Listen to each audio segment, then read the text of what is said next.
Halo, Assalamualaikum warahmatullahi wabarakatuh. Dalam video ini, kami akan menjelaskan mengenai imunologi dan zat gizi tentang reaksi hipersensitivitas dan autoimun. Sebelumnya perkenalkan kami dari kelompok 2 yang beranggotakan 2 orang, yaitu Dwi Afika dan Aulia Ananda Asisifa. Latar belakang: hipersensitivitas merupakan peningkatan sensitivitas terhadap antigen yang pernah terpapar sebelumnya. Hipersensitivitas tipe 1 atau dikenal juga dengan istilah alergi adalah reaksi berlebihan sistem imun terhadap suatu zat yang melibatkan aktivitas imunoglobin E. Respon imun ini menyebabkan kerusakan di jaringan yang manifestasinya sesuai dengan target organ yang dikenainya. Selanjutnya pembahasan. Ada 4 inti pembahasan pada video kali ini. Yang pertama yaitu definisi hipersensitivitas. Yang kedua yaitu tipe-tipe reaksi hipersensitivitas. Yang ketiga ada macam-macam penyakit yang termasuk dalam hipersensitivitas. Dan yang keempat ada macam-macam penyakit autoimun. Materi yang pertama ada definisi hipersensitivitas. Reaksi alergi atau reaksi hipersensitivitas adalah reaksi-reaksi dari sistem kekebalan yang terjadi ketika jaringan tubuh yang normal mengalami cedera atau luka. Mekanisme di mana sistem kekebalan melindungi tubuh dan mekanisme di mana reaksi hipersensitivitas bisa melukai tubuh adalah sama. Karena itu, reaksi alergi juga melibatkan antibodi, limfosit, dan sel-sel lainnya yang merupakan komponen dalam sistem imun. Kedua ada tipe-tipe reaksi hipersensitivitas.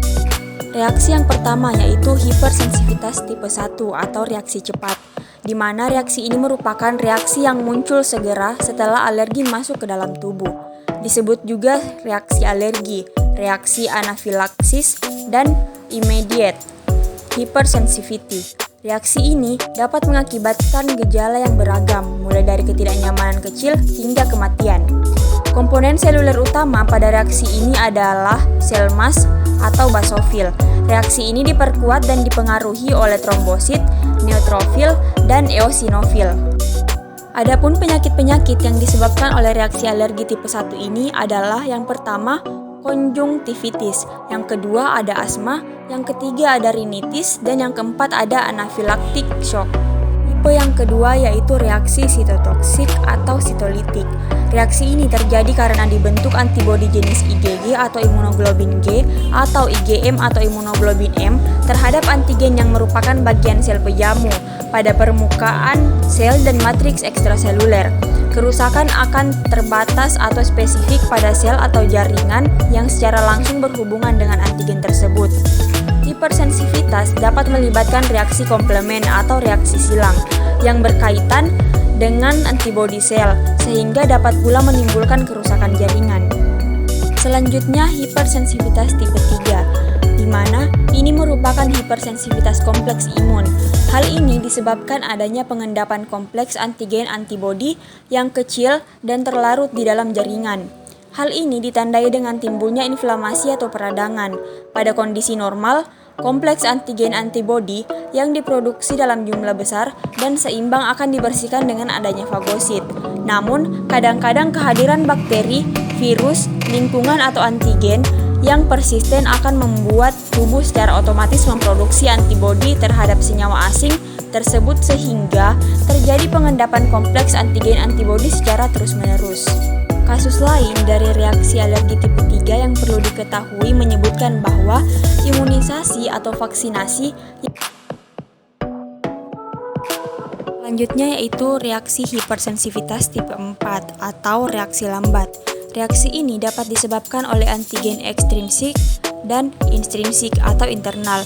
Reaksi ini melibatkan sel-sel imunokompeten seperti makrofag dan sel T. Ekstrinsik atau nikel, bahan kimia, dan intrinsik yaitu insulin dependent diabetes mellitus, multiple sclerosis, rheumatoid arthritis, dan TBC. Selanjutnya macam-macam penyakit yang termasuk dalam hipersensitivitas. Ada banyak macam penyakit yang termasuk dalam hipersensitivitas, namun diantaranya yang pertama urtikaria, kemudian ada demam, kelainan sendi, limfadenopati, kejang perut atau mual, neuritis optik, sindrom lupus, dan banyak lagi lainnya. Selanjutnya, autoimun. Autoimunitas adalah respon imun terhadap antigen jaringan sendiri yang disebabkan oleh kegagalan mekanisme normal yang berperan untuk mempertahankan sel toleran sel B, sel T, atau keduanya.